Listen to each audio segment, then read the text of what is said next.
Test 1. You will hear a number of different recordings, and you will have to answer questions on what you hear. There will be time for you to read the instructions and questions, and you will have a chance to check your work.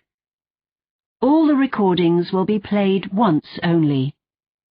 The test is in 4 sections. Section 1. You will hear a man calling a tourist information office to ask about a festival.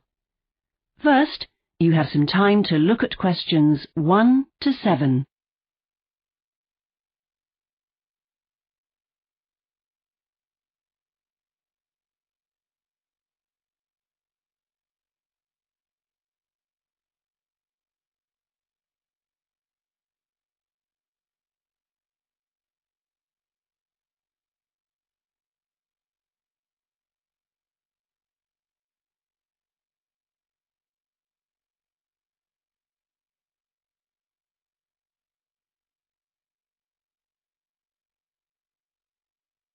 You will see that there is an example that has been done for you. On this occasion only, the conversation relating to this will be played first. Hello, Barham Tourist Information Office. Melanie speaking. Hello. I'm coming to Barham with my wife and 2 daughters next month so we can go to the festival, but we can only be there for the first 2 days. Could you tell me about this year's events, please? OK. Well, the festival starts in the afternoon of the 7th with a show by a dance company. Now we shall begin. You should answer the questions as you listen, because you will not hear the recording a second time. Listen carefully and answer questions 1 to 7. Hello, Barham Tourist Information Office. Melanie speaking. Hello. I'm coming to Barham with my wife and 2 daughters next month so we can go to the festival, but we can only be there for the first 2 days. Could you tell me about this year's events, please? OK. Well, the festival starts in the afternoon of the 7th with a show by a dance company. The performers are a company from Scotland, and the show is called Jumpers. They haven't been here before, but they've got a very good reputation. Where are they performing? In the town hall. The main stage will be used for several of the events. Right. Is there going to be a play while we're there? Yes, in the evening of the 7th.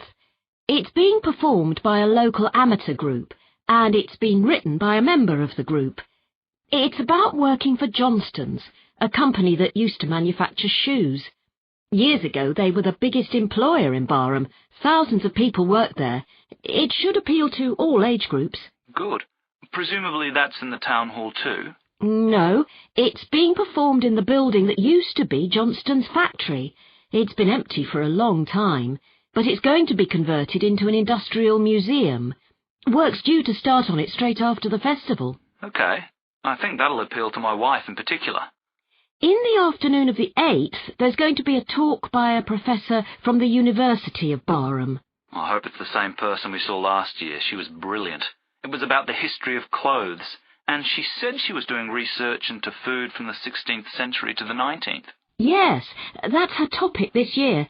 Lots of people contacted us after last year and asked to see her again. She was really entertaining last year, and we learned a lot.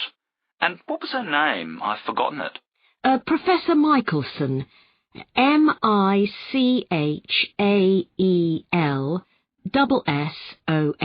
Oh, of course. What's the venue for that? It's the assembly rooms. They weren't used last year because the building was being renovated. And is there anything else on the 8th? Yes, there's going to be an evening of fashion presented by students from the local college. The design department there has got a very good reputation, so it's bound to be a good evening. I know my 12-year-old will really love that. That's in the town hall on the main stage. Before you hear the rest of the conversation, you have some time to look at questions 8 to 10.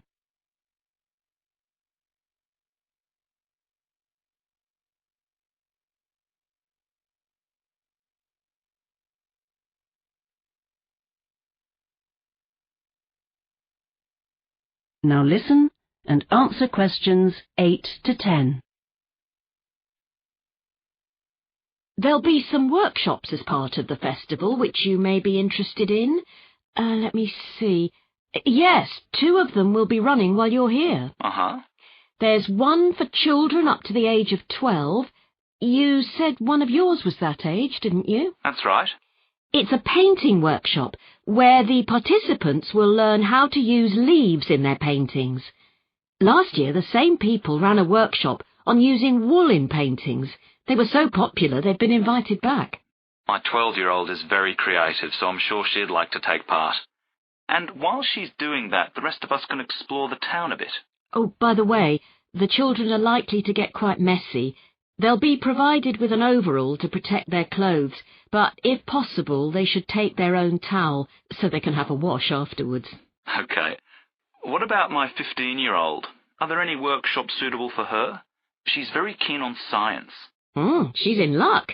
The other workshop while you're here is run by the science department of the college, and it's an exploration of space, covering all sorts of things from comets to black holes. Sounds interesting. I'd like to go to that myself. Is there anything else? That's all for the 2 days that you're going to be here. Well, thanks very much for all the information. You're welcome. Enjoy the festival. I'm sure we will. Goodbye. Goodbye. That is the end of section 1. You now have half a minute to check your answers.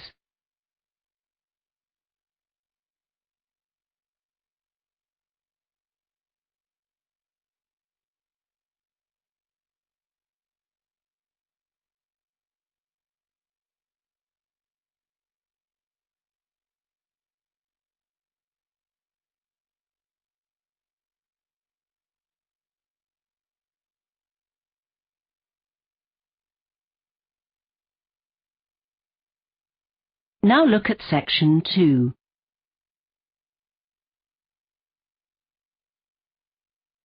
Section 2. You will hear the director of a science museum talking to the guides at the museum. First, you have some time to look at questions 11 to 16.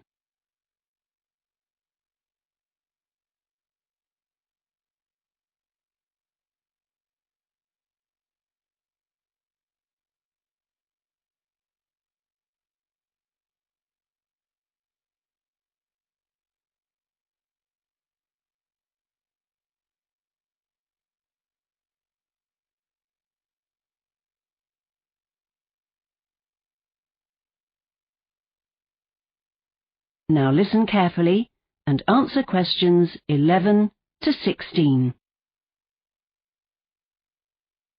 Good morning. I'm glad you were all able to come in this morning for a quick briefing on the new wing of the museum, which is due to open in a fortnight.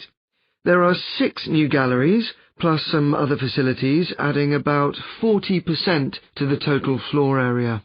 When I've finished talking, please feel free to spend some time wandering around and getting familiar with the exhibits. As I said, we have 6 new galleries, each focused on a particular theme. The Robots Gallery contains a number of machines and numerous sketches by inventors, illustrating the 500-year-long quest to produce machines with human qualities and physical characteristics. There are also cartoons of robots from books and comics, showing how robots have long been a big part of popular culture. I'm sure you're all familiar with graphene. Well, this and other wonder materials now form the subject of a gallery. Since our latest press release about the new wing last week, there's been a lot of coverage in the papers and on TV, and interestingly, it's mainly focused on these materials.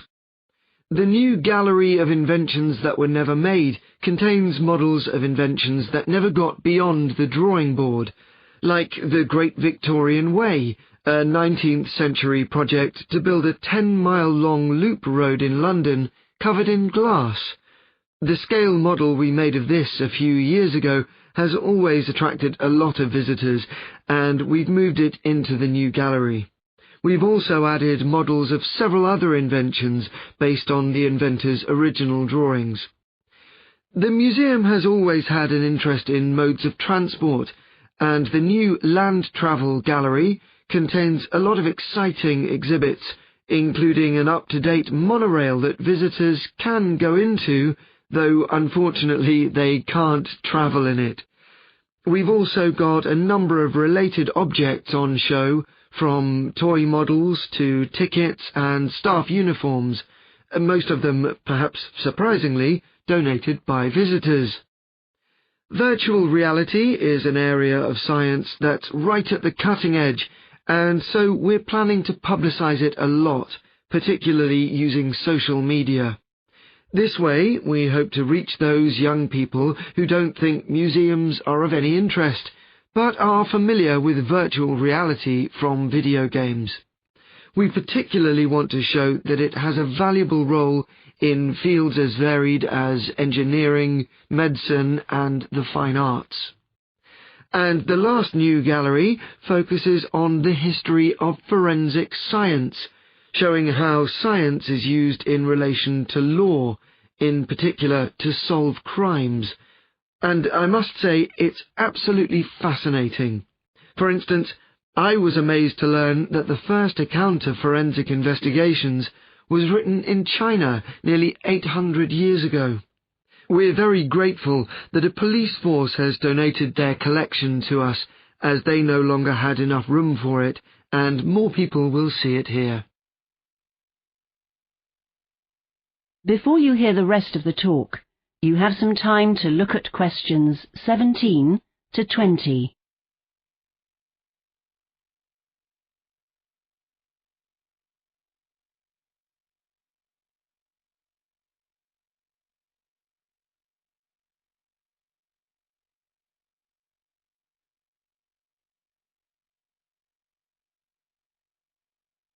Now listen and answer questions 17 to 20. Right, so that was something about the new galleries. Now I'll talk briefly about the basement of that wing, which can be reached by going down the stairs close to the main entrance, or by lift. One of the main reasons for building the wing was to have enough room for a cinema. It just wasn't possible in our existing building.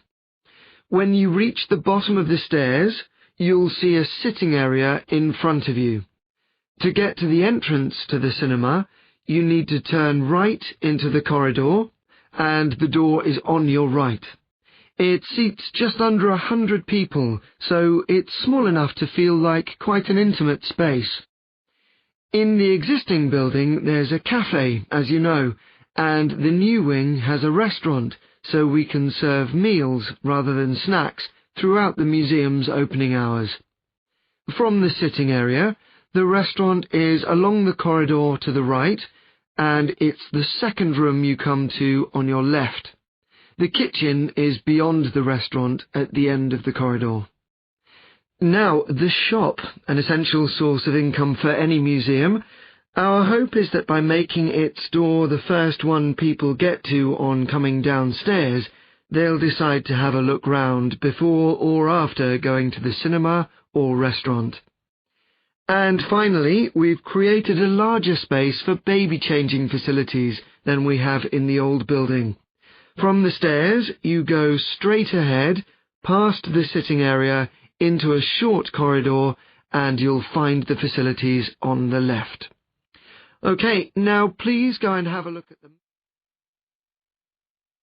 That is the end of section 2.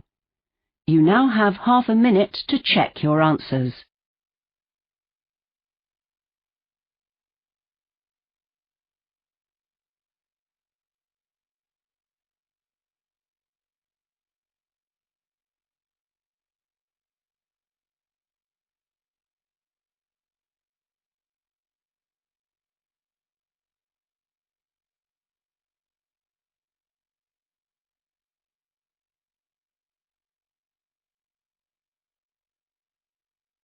Now look at section 3.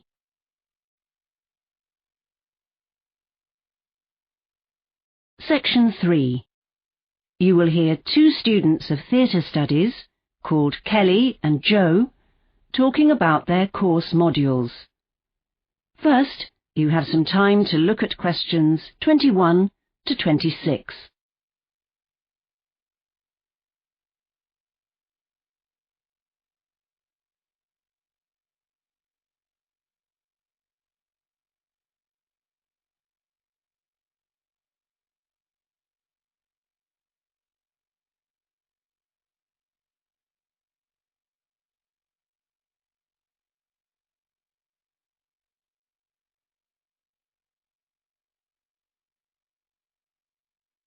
Now listen carefully and answer questions 21 to 26. We're already halfway through our theatre studies course, Joe. Hasn't it gone quickly? It certainly has. I've learned so much. Can we chat about the different modules, Kelly? We're going to be asked to fill in a questionnaire about them. Yes, it'd be useful to get our ideas clear in our minds. Well, let's start with the acting module. I thought it was great when the tutor read speeches from plays.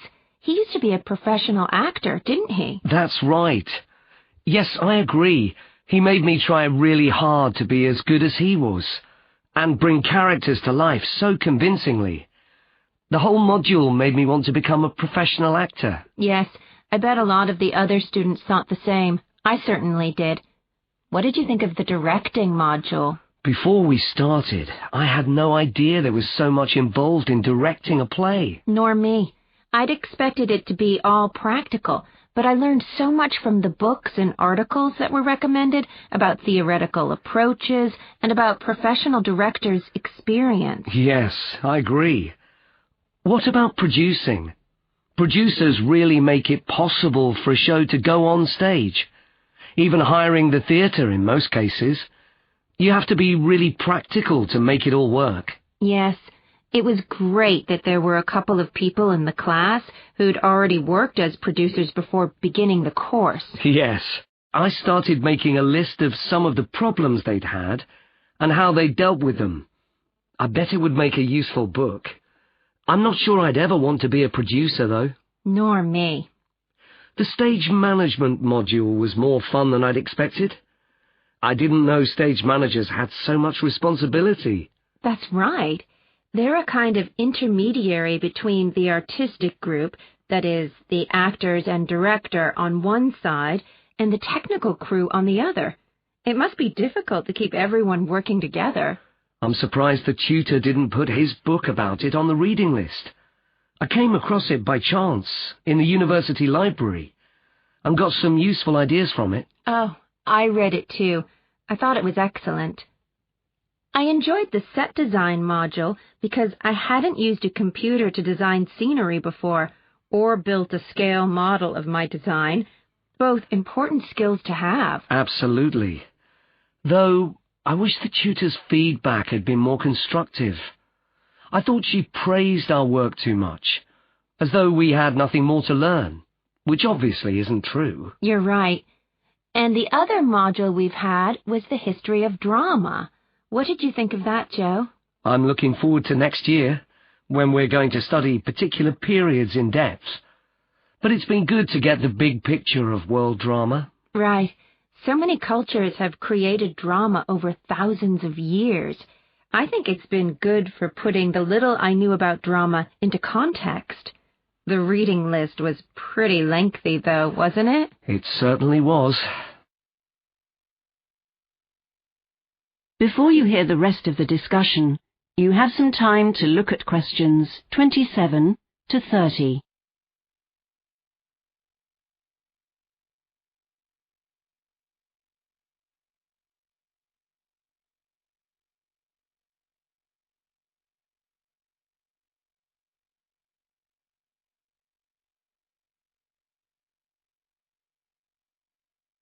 Now listen and answer questions 27 to 30. Have you thought about which options to take next year, Kelly? Yes, I think I've made up my mind. I was planning to study musical theatre because I really enjoy going to musicals. Me too. But then I thought, I've already read a lot about them, even before I came to college, so it would be better to learn about something that's new to me. So I was trying to decide between political theater and the economics of theater. I think they'd both be very interesting, though some of the political plays I've seen or read seem to care about politics at the expense of the audience's theatrical experience. So it's going to be the economics module for me. Uh-huh. Theater and society is a definite. I find it fascinating how plays not only reflect what's going on in their culture, but how they can also affect it. And you can learn a lot about a country from its attitude to drama, can't you? That's right.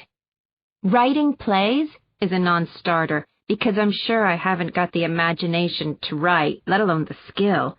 Anyway, I'm planning to do some reading to prepare for next term during the vacation. What about you, Joe? To be honest, I'm not planning to do any preparation. I haven't done all the work from this term yet. I've got an essay to write, which was due last week, and I've promised to hand it in at the beginning of next term. I've done loads of reading for it, and now I really must sit down and sort it all out. Something more exciting, though, is that I've managed to set up an appointment with Jeremy Spencer. You mean the actor with the National Theatre? Yes. Lucky you! He's great. The idea is that I'll record our conversation, and it'll be broadcast on the college radio station next term. So I'll need to plan my questions very carefully. All in all, I've got so much to do that I won't even have time to go to the theatre this vacation. That's a shame. I'm going to see a play tomorrow evening, and I want to go to the theatre at least once a week. That is the end of section 3. You now have half a minute to check your answers.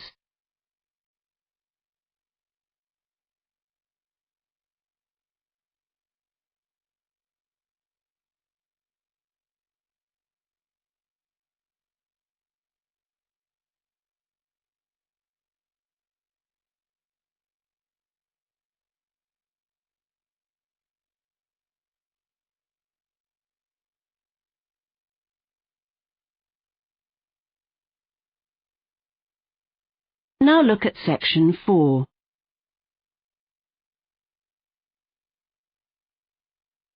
Section 4. You will hear part of a lecture about the history of energy. First, you have some time to look at questions 31 to 40.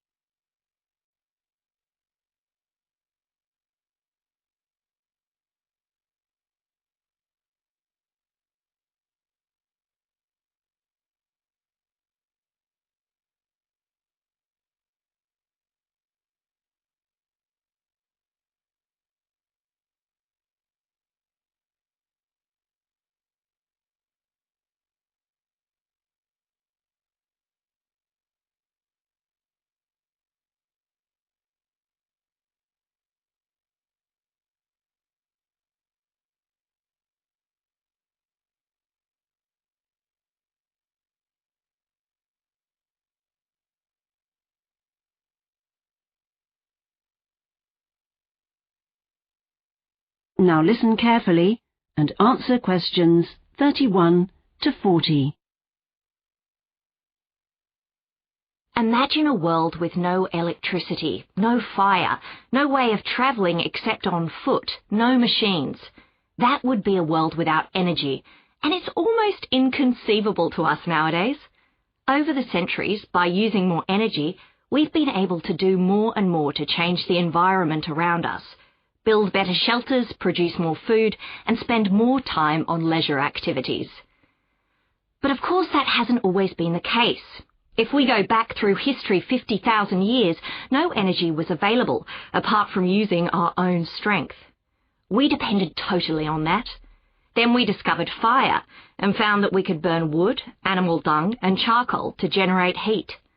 Around 6,000 years ago, people started to domesticate some animals, such as oxen, to plough the fields and increase crop yields. During the Bronze Age, perhaps 3,000 years ago, the wind and water were harnessed as sources of power. The first sails were made, enabling boats to travel on rivers and seas, and of course this increased mobility and trade.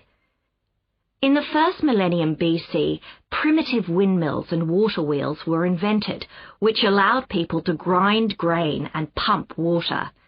These were powerful and reliable and remained the main ways of using energy for thousands of years.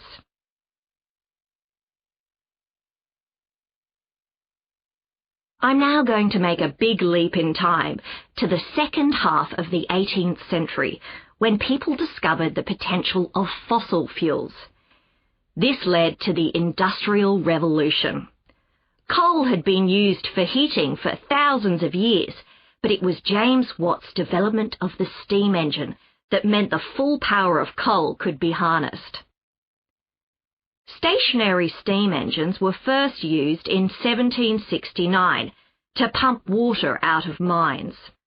They were far from the sophisticated, efficient pumps developed subsequently, but even so, by 1800 they were producing an enormous amount of power, making windmills and water wheels obsolete. Nothing earlier had compared with the energy generated from fossil fuels, coal, crude oil, and natural gas. During the 18th and 19th centuries, the higher amounts of available energy led to a host of inventions and innovations in both industry and agriculture. This agriculture revolution saw many new farm implements made from metal, as well as nitrogen fertilizers, pesticides, and tractors. These all contributed to a meteoric rise in crop yields, providing enough food to support more and more people. Transport was also transformed with the development at the beginning of the 19th century of boats and trains powered by steam, produced by burning coal. Ships no longer depended on the wind and could even sail against it, and instead of a horse and cart to transport goods, trains could move enormous quantities 10 times faster than had been possible previously. During the same century, oil came into its own as a transport fuel, as it was easy to move and had a higher energy density than coal. This was a major factor in the development of the internal combustion engine and the invention of cars running on petrol, a derivative of crude oil, in 1885. Planes followed in 1903 when the Wright brothers flew for the first time in a plane that burned gasoline in an internal combustion engine. The possibility of converting mechanical energy into electrical energy was proved by Michael Faraday in 1831, and 40 years later the light bulb was invented. In 1882, the first commercial power plant was opened, turning coal into electricity, which rapidly came into general use. During the 20th century, more and more energy was consumed, and all sorts of technologies were developed. Now, in the 21st, coal and natural gas are the major sources of power. Oil still dominates transportation and is essential in the manufacture of plastics, among many other industrial processes.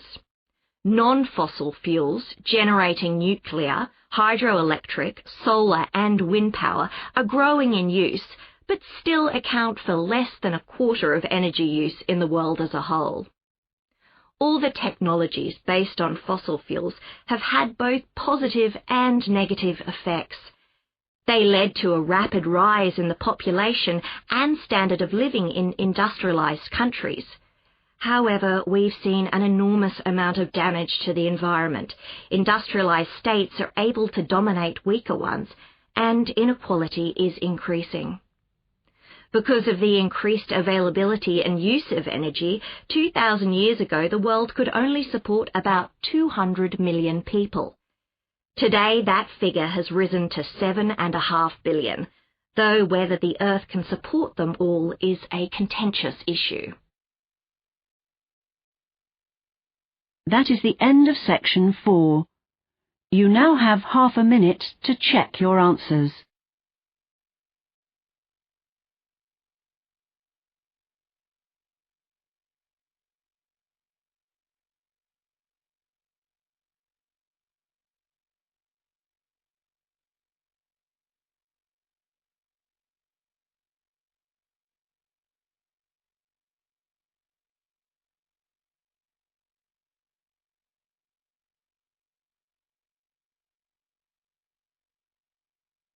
That is the end of the listening test.